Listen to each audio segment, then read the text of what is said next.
Dear listeners, welcome to Reddit Audio Tales. Today we bring you the gripping story of a husband uncovering the shocking truths about his wife, a self-proclaimed gold digger, on their anniversary. Stay tuned as the husband shares his side of the story, filled with unexpected twists and revelations. I'm a 37-year-old man, and my wife is a 39-year-old woman. My wife just told me that she initially faked love when we were dating me only for the money and admitted to cheating on me. But she claims that she fell in love with me after we got married. I need some advice here. My wife and I have been married for 8 years, but we dated for many years before that. My family and I operate a company, fashion and jewelry. Our family consists of 2 girls. First and foremost, I'll be completely honest with you. I'm not very beautiful. At best, I seem mediocre. I don't have a chiseled figure, but I'm in good shape.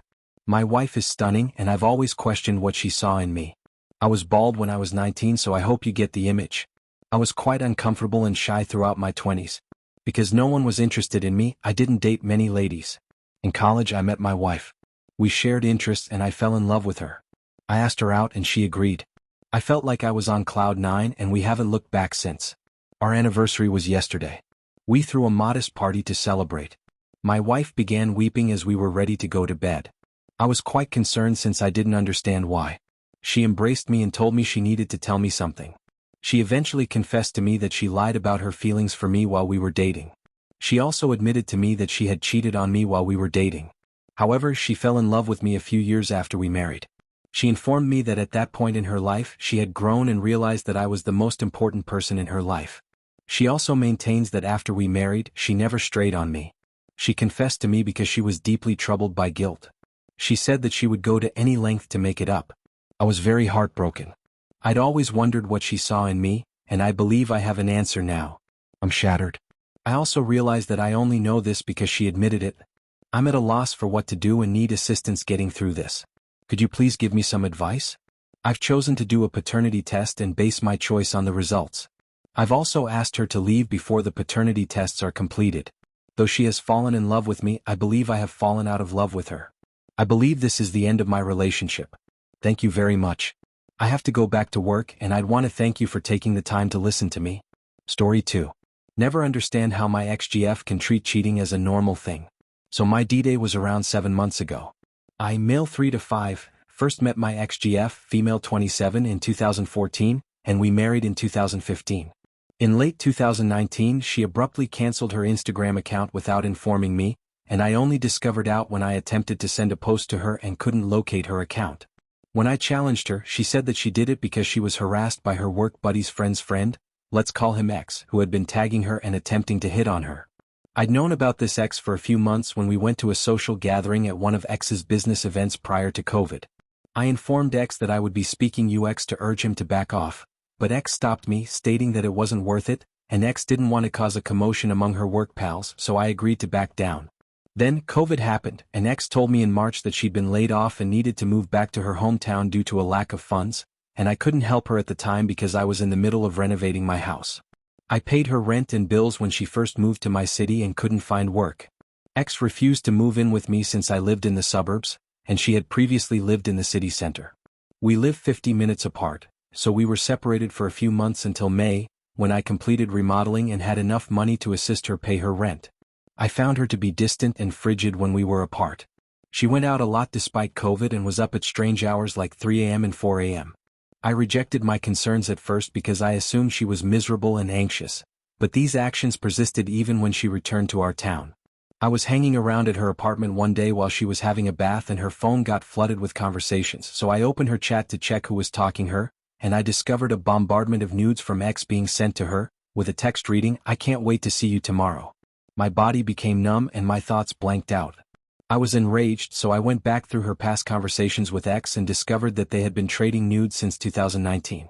I photographed the discussions in nudity, then told her I had an emergency at work that I needed to attend to. I work in medical field, so she knows sometimes I'm needed in a certain situation. I wept like a baby when I arrived home. Part of me wants to fight for her, and part of me simply wants to be wounded, really hurt because my prior relationship ended with me being cheated on. Witnessing it again stings me in the most painful way.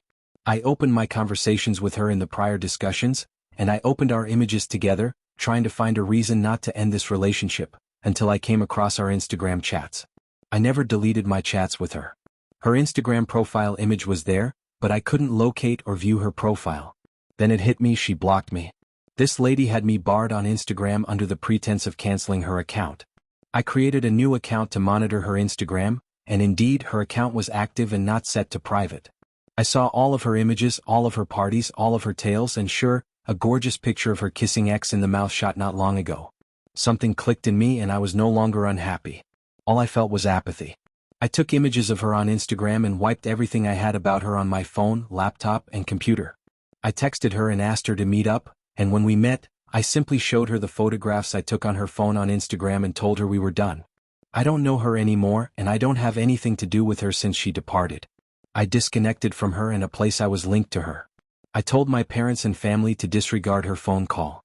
Because she knows where I live and work, I couldn't ghost her, so I simply went in C&O and hard.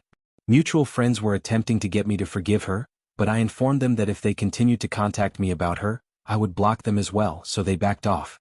The reason I'm ranting here is because on Valentine's Day last year, I received a text from her. I moved from Android to Apple, and I only banned her on my old phone, not on my new phone yet, in which she, with all her arrogance, pleaded for my assistance in paying her rent. No, I'm not sorry and I'm not going to attempt to explain anything. I didn't bother responding and immediately blocked her again. I was just wondering how the heck I fell in love with someone who had no regret or shame after cheating on me. If you're still here, I'd want to thank you for taking the time to read my rant. I did want to clarify a few points. Our common acquaintances were also blacklisted, so they had no idea what my ex had done. During a Christmas Zoom call, I did manage to explain why I had broken up with my ex. They understood and didn't bring her up again after that, so I'm okay with that. One of my closest friends told me they wanted to make up because they saw how happy I was with her, so when I told him what my ex had done, he nearly went berserk at her. I advised him to drop it since I didn't want any drama. Overall, I consider myself lucky that my ex did not contact my family. They were a different narrative that I'd rather not hear. Some people have asked me about Instagram, and I have to say that I am a when it comes to social media. Unlike my ex, who is an avid Instagram user, I only know how to like, follow, comment, and post on the platform. So when she stated she had canceled her account, I absolutely believed her. Some of you said that I was paying her rent and acting as an ATM, which I agreed was my responsibility from the start. The remark hurt me hard, but it was the harsh reality I needed. I believe I tried too hard and I'm so desperate to make this relationship work that I'm blinded. I persuaded myself that I'd be her provider anyhow if we married, so it was okay for me to assist her when she needed it. Well, I managed to avoid the bullet accidentally, so that's a victory for me. At it too, I awoke to see so many encouragement and inquiries, and I must say that I am very thankful to this community for their overwhelming support. I'd also want to thank you all for the awards. I hope you all find happiness. Meanwhile, I'll attempt to react to some of your queries and questions. What was my ex's reaction and reasons when I ended things with her? I didn't remain to hear her reasons, nor was I in a position to care. All I wanted to do was stop it and go, since no matter what she said, the fact that she had betrayed my trust and had an affair would never alter. The fact will not be fixed or changed by any explanation. How did she get my new phone number? When I went from my Xperia to my Apple SE, I kept my previous phone number, which I'd been using for around 10 years. She contacted me through standard SMS, since I had her banned on WhatsApp, and I had neglected to deactivate her number on iOS because I had already removed her phone. Someone questioned why I switched from Android to iOS, and I told them it was just because I wanted to test out the iPhone. I realize her refusal to move in with me after she was laid off should have been a warning sign, but at the time I was trying not to be forceful about her moving in because I feared she would react negatively if I insisted. She doesn't drive and relies on me, her friends, to go about, and since I am primarily working, she has informed me that if she moves in with me, she won't be able to go out with her friends or have anything to do. I was usually non-confrontational, but she despises being forced to do anything she doesn't want to do. To be honest, I don't know how to react to her attempts to win me back. I'm not sure whether I'm psychologically prepared to see her again or if I'm taken off guard when I do. Right now, this is the worst-case situation that could happen to me. For obvious reasons, I am unable to ghost her house and work. Since I can't ghost her, I'm hoping she won't come to my home or workplace. I truly hope she never shows her face again after 7 months. Thank you again for your encouragement and support. It brightened my day and reassured me that everything would be okay in the end. Dear listeners, thank you for tuning in to this story. Your support for our YouTube channel means the world to us. If you have a story about betrayal or infidelity that you'd like to share, we'd love to hear it. Until next time, take care, and I'll see you in the next story.